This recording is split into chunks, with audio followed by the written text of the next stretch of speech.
469 presenze con la maglia della Juventus in tutte le competizioni, corredate da 188 gol, la scomparsa di Giampiero Boniperti, il presidentissimo della Juventus, che il 4 luglio avrebbe compiuto 93 anni ed era tuttora presidente onorario del club bianconero, rappresenta una grave perdita non solo per i tifosi della Juve ma per tutto il mondo del calcio.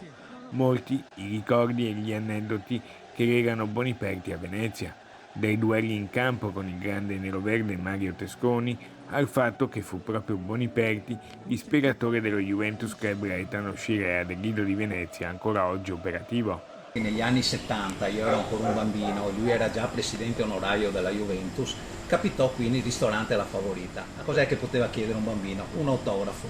Lui me lo concesse però mi chiese una promessa, quella che io avrei dovuto tifare per sempre i colori bianconeri.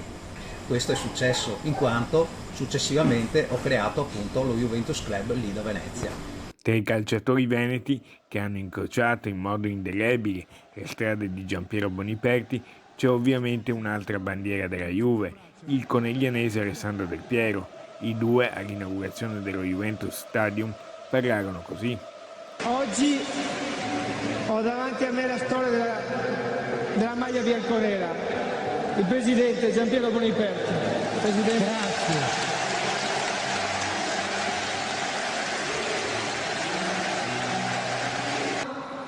Vincere non è importante, ma è l'unica cosa che conta.